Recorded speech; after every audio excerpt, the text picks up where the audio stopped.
some encouraging signs that U.S. President Donald Trump is feeling well. In a video message posted on Twitter, the president said he was feeling better and expressed optimism about returning to work soon. Mr. Trump is currently undergoing treatment at the Walter Reed Medical Center after testing positive for the coronavirus earlier in the week. I came here, wasn't feeling so well. I feel much better now. We're working hard to get me all the way back. I have to be back because we still have to make America great again. I think I'll be back soon. And I look forward to finishing up the campaign the way it was started and the way we've been doing. And so I just want to tell you that I'm starting to feel good. You don't know over the next period of a few days. I guess that's the real test. There was some confusion earlier in the day when his doctors and an official gave contradicting statements on his health. Doctors said he's doing well and in exceptionally good spirits. At this time, the team and I are extremely happy with the progress the president has made. Thursday, he had a mild cough and some nasal congestion and fatigue, all of which are now resolving and improving. We have monitored his cardiac function, his kidney function, his liver function. All of those are normal. And the president this morning is not on oxygen, not having difficulty breathing or walking around the White House medical unit upstairs. But just minutes after the doctor spoke, a source now identified to be White House Chief of Staff Mark Meadows told reporters off record that, quote, the president's vitals over the last 24 hours were very concerning and next 48 hours will be critical in terms of his care. The video message at least gave an indication of Mr. Trump's current state of health, though it's unclear exactly when during his stay this message was recorded. Mr. Trump's campaign team, in the meantime, has suspended all in-person campaign events involving him or his family. Vice President Mike Pence, however, will still continue to work the campaign trail with around a month left till the presidential election. He's set to host an event in Arizona on Thursday after having tested negative for the coronavirus. Our U.S. Bureau Chief Simon Marks gives us more details on the video President Trump released and also the earlier confusion surrounding his health condition.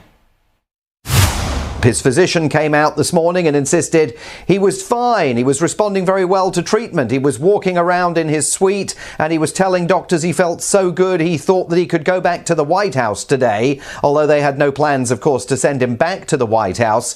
But then, very oddly, a senior White House official, right after that briefing from the president's physician, told reporters that, in fact, the president's vital signs had been giving grave cause for concern over the previous 24 hours, and he described the next 48 hours as being absolutely critical in determining the president's path to recovery. He indicated that the president was by no means out of the woods. Now, I'm bound to say that in this video, President Trump looks tired. He looks paler than he usually looks, but he's definitely up and about and sitting down behind a desk and able to extemporize in this 4-minute video about his condition. He says that he's fighting not just for himself, but for everyone around the world that has contracted COVID-19. Some concrete evidence now for the American public that the president's condition is at least sufficiently reasonable, that he's able to put this video message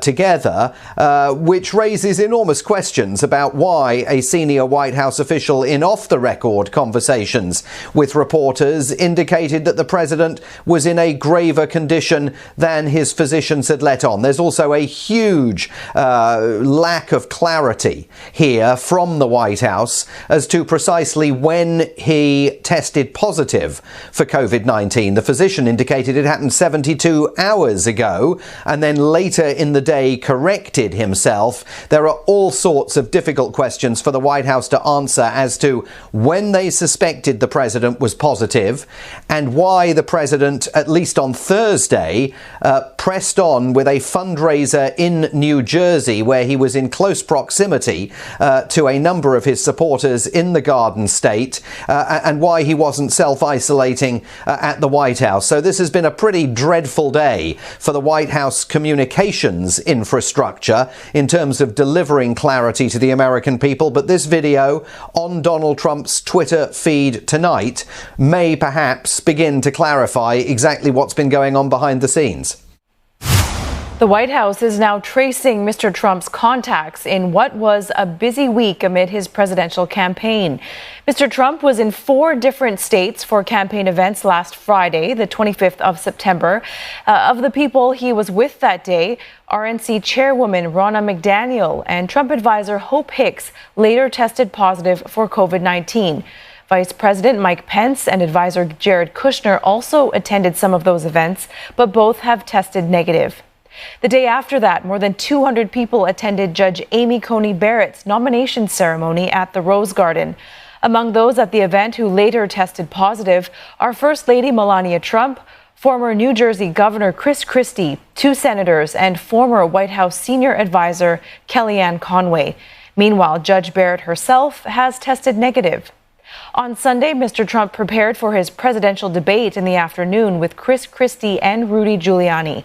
Christie, who later tested positive, said in a media interview that there were 5 or 6 people in the room with the president and no one wore masks. Giuliani has tested negative. No one from his Monday events tested positive, but Tuesday was his first presidential debate with Democratic nominee Joe Biden in Cleveland, Ohio. Some audience members were seen not wearing masks despite being required to do so. The Trump family removed theirs after taking their seats. Venue representatives reportedly asked them to do so, but they declined. Now, those at the event who later tested positive are the president, the first lady, Hope Hicks, and Trump campaign manager Bill Stepien. Meanwhile, Ivanka, Don Jr., and Eric Trump, as well as Joe and Jill Biden, have all tested negative.